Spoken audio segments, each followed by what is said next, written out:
All right, we are recording. All right, thank you. Thank you for coming. Happy New Year. We are entering LSTA 2020, and we're going to talk about the application today. This is for competitive grants only. I'll be doing a webinar for mini grants later in the year. This is only for competitive grants. You're welcome to stay if you're not getting a competitive grant, but we'll do a mini grant one later. Okay, so here's the agenda. We're going to talk about calendar deadlines, go over the application sections, discuss the application review and ranking, so what happens after you turn in your final draft, and then just an overview of what, again, LSTA is, and then a wrap up, okay? Okay, so the first part is the calendar. Here's our competitive calendar, and look at that, we've already done the first 2 bullet points. You've submitted a proposal, and we've done proposal feedback. The next upcoming important date in your life is January 17th. That's 10 days from now, and that's when your first draft is due. And we will get feedback to you by February 14th. That will be our Valentine's Day gift to you. From then, you'll have a month to fine-tune your final application, and that's due March 13th. And then after that, I will get all of the applications to our reviewers, and they will have almost a month to review and rank. And then on April 10th, which is a Friday, we're going to have our all-day council meeting, and we will have the applicant Q&A session in the morning. If you've never done that before, it gives the evaluators a chance to talk to you and ask you questions, figure out anything that they can't quite tease out of your application, they want more information on, they can ask you in person. That will be here in Carson City, and then we'll have a video conference location in Las Vegas. And I will send out that, I haven't set that info up yet, but I will get that to you. So April 10th, set aside that day in the morning. And then council will, based on your answers to their questions, maybe do a final review and ranking, and then we'll tally up the scores, and we'll have everyone's finals, and we'll make funding decisions, and by the first week of May, we will make awarding decisions, and that means if you were successful, you'll get to start your project July 1st. Any questions about that? Okay. Okay, so why are we doing this again? We have to have our LSTA plan and our project evaluated every 5 years, and our evaluators found that we would be more successful if we allowed adequate timing for subgrantees to prepare strong applications. So that's what we've done. We folded this first draft into the whole process, and it's mandatory. Your first draft is a first draft. It doesn't have to completely polish, but we want it, you know, more refined than the proposal. It doesn't have to be super, super ready for prime time, but it should be getting there. Okay, and we highly encourage you to incorporate all of our feedback into your first draft and all of our first draft feedback into your final. I can't make you do that, but I suggest that you do, okay? Okay, now we're going to talk about the application. Again, for competitive subgrants only, for projects that start July 1st. Okay, here are the 12 sections. Why are there 12 sections, and why are they as they are? Well, they're tied to the rubric. The rubric is set, the rubric was approved, so in order to make it easier for the evaluators to tie the rubric into the application, you know, I've arranged it this way. We also have these sections based on the final report to IMLS. IMLS requires certain things in certain sections, and it's easier to start at the beginning before you even do the project to know what those sections are, so that's why they're in there. And then the evaluators over the years have said they'd like to see certain things in the application, and so we've added those. Okay, so there's a reason for everything. Okay, before we get to the application, I thought it would be nice to deconstruct a project. If you're having trouble with certain sections, or you're not quite sure what I'm asking for, I personally find it helpful to break things apart to see like how everything fits together. And this pretty much is the standard for any project you're going to do. You're going to have inputs, which is money. It's your grant money, and all of your staff time, all of your staff and all of your time. And those are your inputs. Those are the things that you put into your project. And with those, you can do activities. You can teach, create, plan, and procure, right? So you take the inputs and you transform these things into other things. And you transform them into things that can be quantified. So you're teaching things. How many classes are you teaching? What's the attendance? You know, how many plans are you creating? How many page hits did you have? Those are your outputs. Inputs turn into activities, turn into outputs. And then that matters because we need outcomes. And you can't measure outcomes unless you have something to measure. And that's what you measure. You measure your outputs. Right, you identify where people are starting, and then where you want them to end up, and those are your measurable outputs. Okay, so break it down, put it back together. Any comments, questions, suggestions, rebuttals? Okay, now we're into sections 1 and 2. These are the, you know, it might sound like it's the easy part, but this is the overview. This is the sections 1 and 2. This is the first glimpse the evaluators get of your project, right? It's your first chance to make a good impression. If you've heard of a 30-second elevator speech, this is totally what that is. You have 30 seconds, one paragraph, I think 200 words, to explain what you want to do, who you are, why you want to do it, when you want to do it, how much it's going to cost, and why, right? And I know you can do it. It's a small space, but it's super important to be concise and clear, because the evaluators, like, everyone does things differently, but this is their entryway into your project. So just don't overlook your project summary. Okay, that's what I suggest. Also, in the first 2 sections, this is where you'll identify your target audience, and I'm calling it out because I suspect it gets overlooked because it's just a section and you check a box and then you move on to something. You don't have to write or think too hard. You just check a box. But seriously, this is everything your project does needs to revolve around this target audience group. So maybe during our proposal conversations, I suggested that you hone in on your target audience. It's because it was too vague and it wasn't clear. It wasn't clear why you were doing what you were doing. So just always keep them in mind, okay? Okay, section 3 is where you'll tell us your problem and then tell us your solution to the problem. So your project, basically, it's a solution to a need. And problem maybe is too harsh a word, but there's something going on in your community, right? There's a challenge, there's a gap in service. So you will tell us what that need is. And when it says provide data as backup, and that's because how do we know this need is real? You think it's real, but we need the data. We need evidence. It's like trust but verify. We need early literacy services. Well, do we? Well, yes, I can show you here, here, here, and here is where we've lost, you know, all of our early literacy programs. They don't exist. So there's data as backup. Okay, if you're not sure what kind of data backup, just ask me and we can walk it through. But it's super important to put the data back up. Okay? And this section is also where you're going to tell us what your solution is, why you chose this solution, right? There are lots of solutions out there, but you honed in on this one. So you tell us why.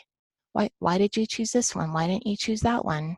And then you're going to tell us why you're the best organization. And the reason I'm asking you is like, sometimes we think, is this mission creep? Should the library be doing this? And you say, well, of course the library should be doing this. And here are all the reasons why. But like, we won't know that unless you tell us, right? So why is your library the best organization rather than, I don't know, the Girl Scouts or Health and Human Services or the food bank, right? There's a reason. We won't know it unless you tell us, okay? So section 3, tell us what's going on in your community. Tell us how you're going to address it, and tell us why you are the best people to address it rather than the guy next door, okay?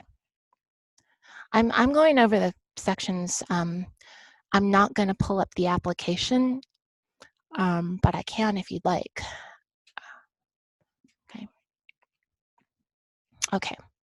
All right, now we're going to go to section 4, outcomes and evaluation. So you've told us what's going on in your community, you've told us the need, you've told us your solution, and this section you will tell us how your target audience is going to benefit by participating in your program. This is the good that it's going to do. Those are the outcomes. And you're going to tell us how you're going to measure those outcomes, what your evaluation is going to look like. And that, if we go back to the flow chart, how are you going to figure out if your outcome actually happened? You've got to measure it, and you've got to find something measurable, identify where you're starting, where you're ending, and that's how you know if people have had changes in skills, changes in knowledge, right?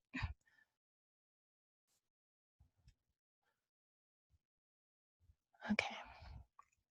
So how it will improve your audience's skills, knowledge, value, behavior, and enjoyment, and how you're going to measure it.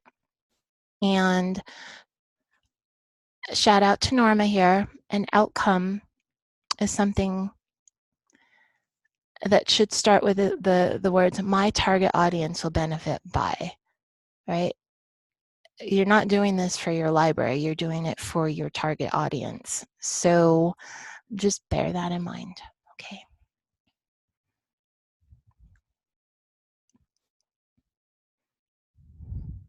Oh, we're back to the project flowchart. Oh, that's why. Sorry, I went backwards and I had already included this slide, but I wanted to reiterate again, your outcomes are how you're going to assess the effectiveness of the services based on quantifying all of the things that you've done, okay? And here's a little more detail on what we mean by outcomes. You may have heard of SMART, specific, measurable, attainable, realistic, and timely. So think of changes in skills, attitude, behavior, values, and enjoyment, and how you're going to measure them. How, if it's going to be circulation, attendance, any of those things. So the SMART applies to all of those things: specific skills, measurable skills, realistic values, right? Realistic, we want to be realistic, and timely, like, okay.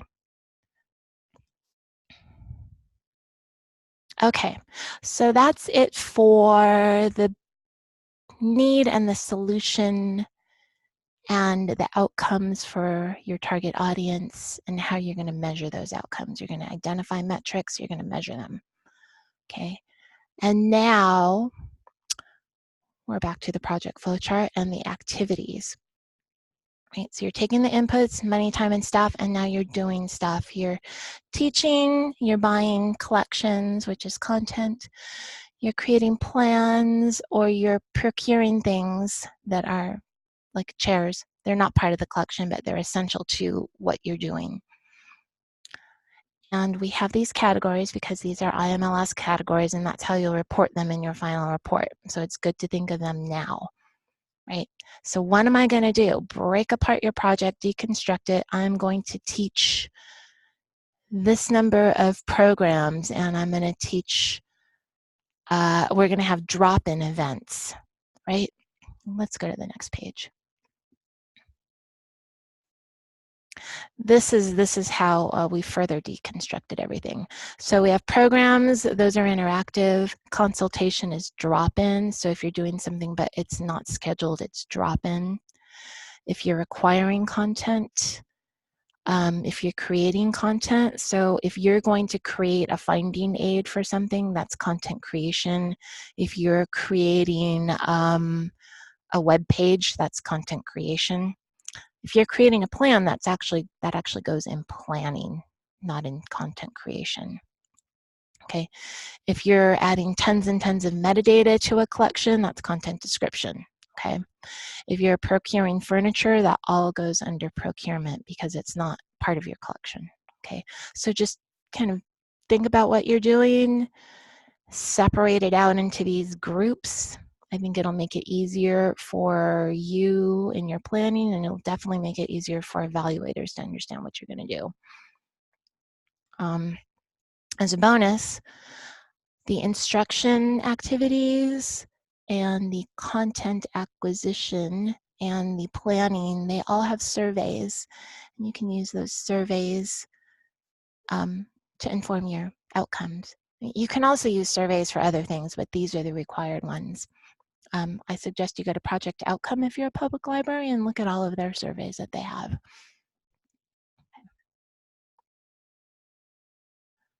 So activities, again. So no, you don't have to report everything that you do. If it's 10% of your project, if it's 10% of your resources, of your time, or of your budget, it's a reportable activity. So if you're buying paper, that is not a reportable activity. If you're buying paper to create a newsletter and it takes up a big chunk of your time and your budget, then you would report it as creating content creation. I'm creating a newsletter, but it is not procuring paper wouldn't be considered a reportable activity. So does everyone understand these reportable activities? So we want to be detailed enough that evaluators and IMLS and everyone here can understand what you're doing, but not so in the weeds, not too much minutia. Okay. If you're doing an activity, it should be definitely aimed at making things better for your target audience. It should also be tied to your budget and put it on the project timeline, which is coming up. Okay. Any question on activities? Okay. Okay, section 6 is where you will tell us all about how your project advances LSTA goals and your local planning documents.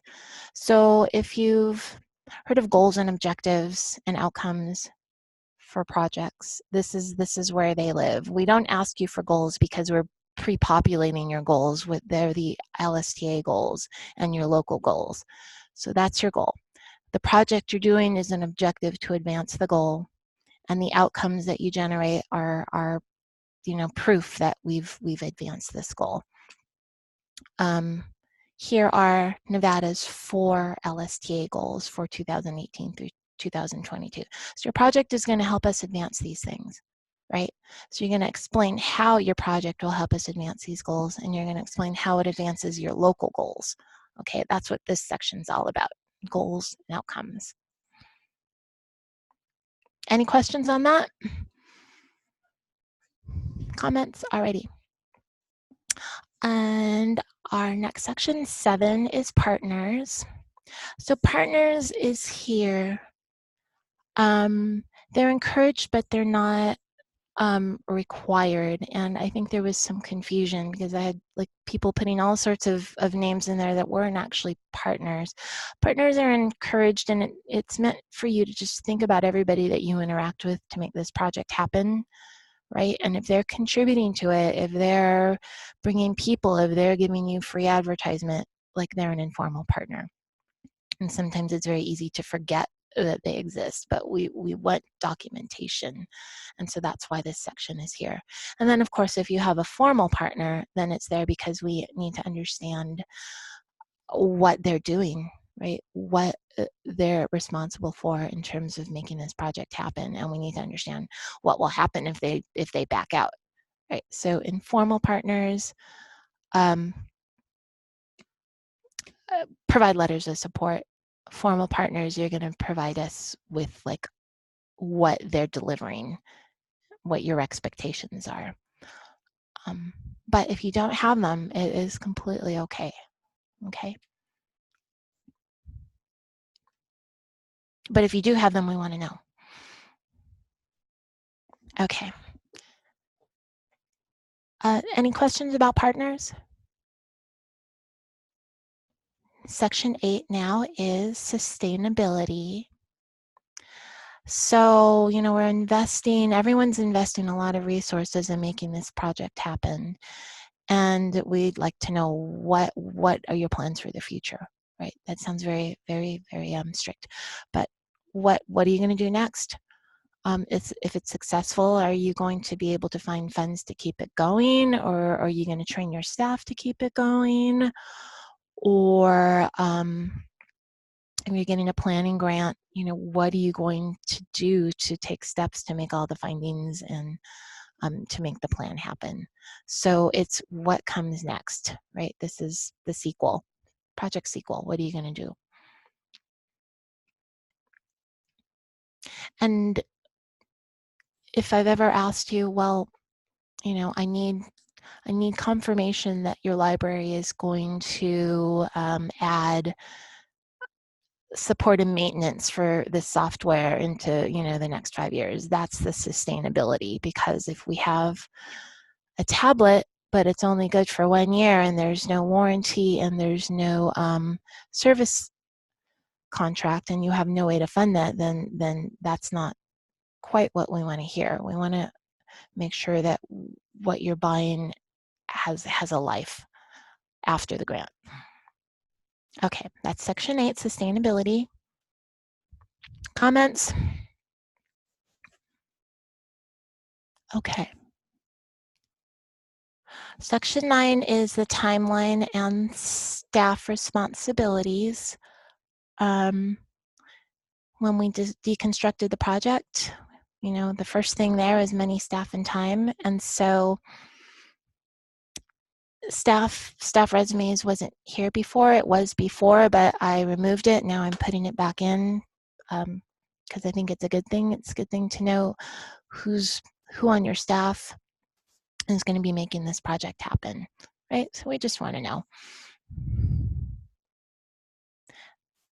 Oh, the timeline is also, it's a visual tool, right? We know what you're doing, and now we can see on this grid how it is all going to happen, like when it's going to happen, what you're going to do, who's going to do it, right? It's for the evaluators, and it really shows us like your whole project from a bird's eye view. Don't forget to put things on the timeline, okay? Just if you list it as an activity, put it on the timeline. You don't have to put spring baby bounce, fall baby bounce. Just put, you know, baby bounce, and we're going to do it in March, November, and December, right? So you don't have to list every single activity. You group them by like things, and then you check the box, okay? Ooh, look at that. We're on section 10, budget. With the budget, we want you to be mid-level specific. Like, what on earth does that mean? So let's see, Amy Hansiger, we need to include the cost for items on the timeline as well as the budget. Well, no, you don't need to include the cost, but if part of your project is you're going to buy equipment, you know, you do the RFP in July, right? So then we know you have a handle on how long it takes to do things. Anyway, be mid-level specific. So don't get so detailed on the budget. But give us enough detail that we understand what you've got going on. Like if you have $1,000 for books, it's like, well, what kind of books? And for whom? and you intend to include DVDs in that, right? So, and with enough be specific enough so that reviewers can get a feel for what you're doing. Don't get too detailed. If you have a product list of things that you intend to buy, that can be an attachment, okay? If you're asking for salaries, we need to know the FTE, which is full-time equivalent. 40 hours a week is one full-time equivalent. So if you're hiring someone half-time for the whole year, it's 0.5 full-time equivalent. If it's for 1 month, just put, we're gonna hire this person 20 hours a week for 3 months at 15 bucks an hour, okay? If you're buying supplies and materials, just make sure they don't come out of nowhere, right? If your project is doing one thing and then you have supplies and materials that, if you've got a project for teens and you're asking for materials for children, like babies, like that doesn't quite make sense to us. So make sure your budget is easily relatable to your project and your activities, okay? If you have any single item that costs more than $5,000, so not a whole bunch. If you have 10 laptops and they cost 5,000 bucks, like that is not an equipment over 5,000. If it's any one thing that's over 5,000, I've got to get that pre-approved by IMLS, and so it's a separate category. It's considered equipment. I think it's capital, I'm not quite sure, but it's equipment, okay? If it's less than 5,000, it doesn't go in that category. If you're asking for a contractor to do a large chunk of your project, give us the scope of work so we can see what that contractor is doing. For the application, I have not asked you for in-kind, but because it hasn't happened yet, but just remember that you need to have that in-kind backup. If you're using salaries as in-kind, like have that backup ready to go. And indirect costs this year are capped at 10%, okay? Here are some things that are not allowable. There are a whole lot of things that are allowable, but it's easier, I think, to say what's not allowable. If you have any questions, I've got all of the guidance from IMLS posted at that web address. And if those can't answer your questions, I will directly call IMLS and ask them if something's allowable. I know I'm still waiting on a ruling on one thing that somebody asked. If it's not allowable, it can't be used as match. Okay, just bear that in mind. More detail about food and drink. Yeah, so food and drink it's generally seen as not allowable. If you have punch at a reception, that's not allowable. Cookies, no. If it's something like for a working lunch, and I have a whole section on it from the OMB actually.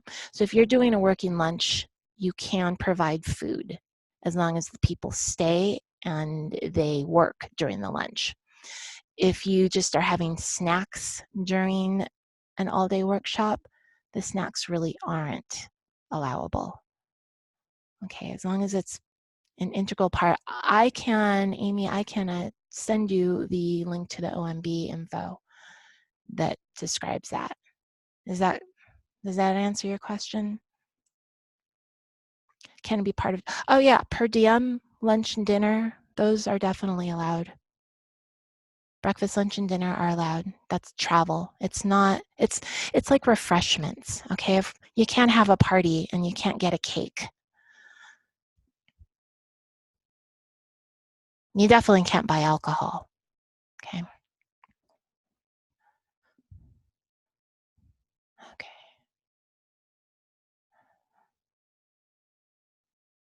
Oh, look at that, we're at section 11. Section 11 is, it's just a reminder to give us attachments. There's like there's really not much room to write what you're sending, but these are examples of attachments.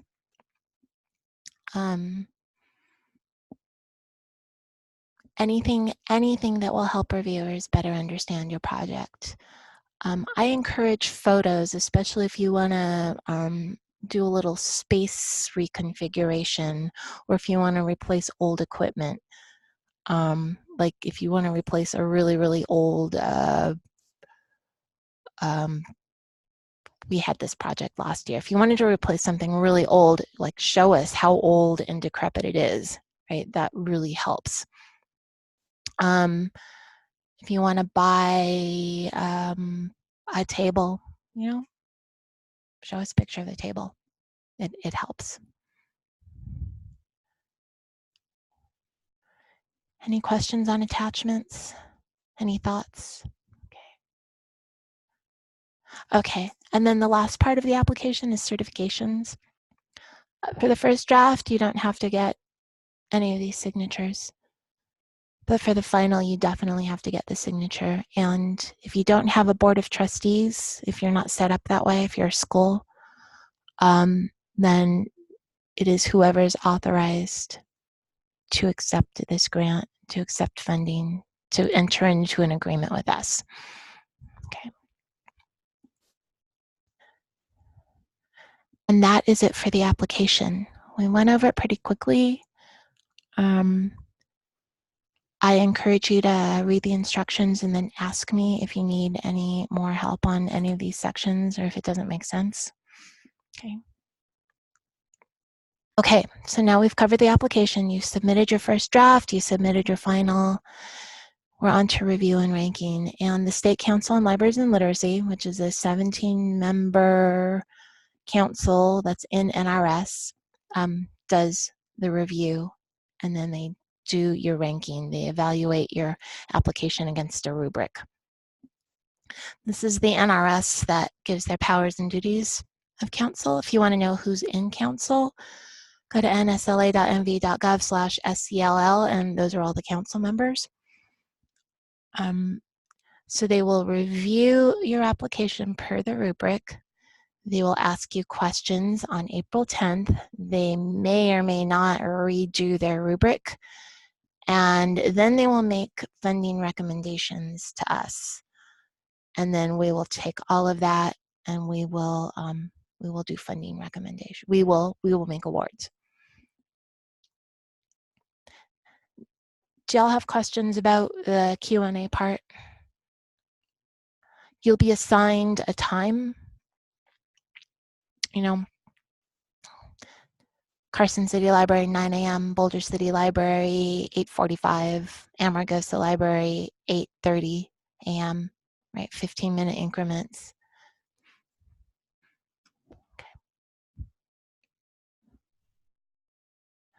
Okay, here's the evaluation rubric. You can access the actual document at that link. It's also on the apply. It's labeled evaluation rubric. Up to 20 points for indication of need. 10 points for, so need. If you demonstrate that you really need, your community really needs this project, you can get up to 20 points. Okay. Overall merit is worth 10 points. Implementation, those are all of the activities that you're going to do. That's worth 20 points. So it does say 100 points, but there's five bonus points in the budget section. And it says if the library demonstrates project commitment through allocation of new resources. I've interpreted that to mean local cash. You're adding local cash towards it. It could be new resources, getting a partner to guarantee a certain amount of something. So new resources, 5 points. So you can get up to 105 points. Okay.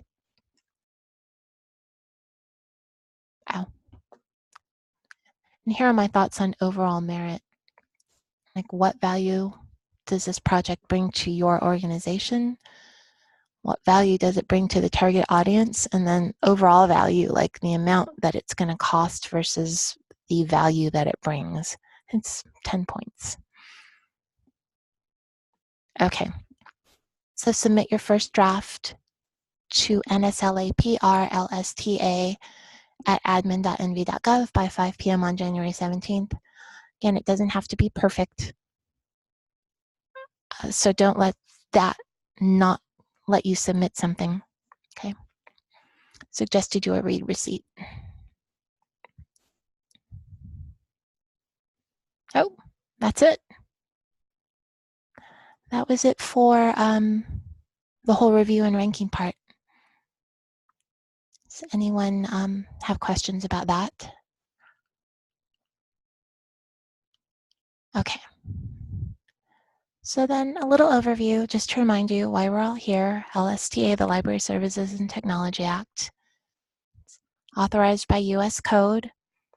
Grants to States program is authorized by U.S. Code. You may have heard that the LSTA program got an extra $6 million in funding this year. I'm not sure if that's been signed by the president, but an extra $6 million, I think, is an extra 3% to the program. So if we're lucky, we'll get an extra 3%.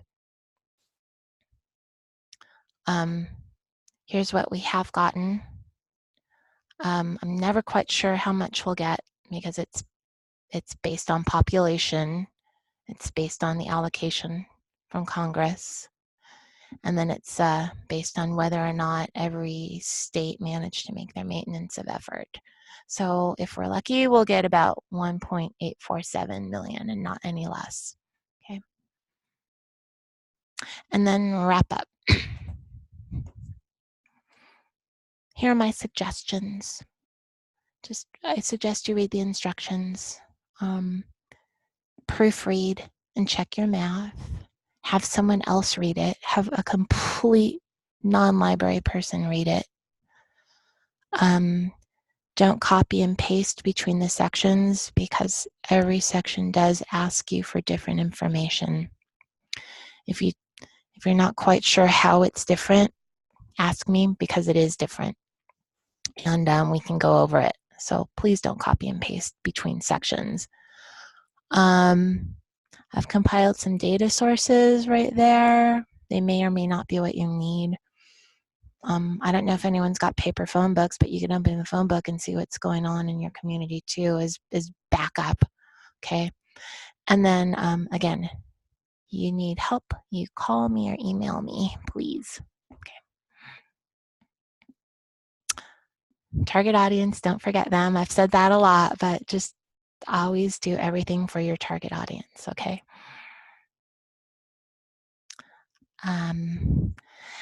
This is sort of a snarky little thing compiled by the Alaska State Library. Just read it over.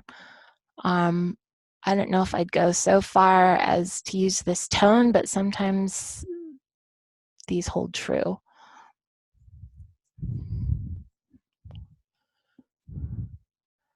And here's the 2020 LibGuide. Those are the direct links. It's divided into available grants, apply for a grant, manage your grant. So right now you're in the apply stage. When you get funded, you'll be in the manage stage. Okay. And here are all of our vital statistics. Emmy Westergaard, who is the administrator, Norma Fowler, who is a library consultant and knows about things like E-rate, me, and then the LibGuide.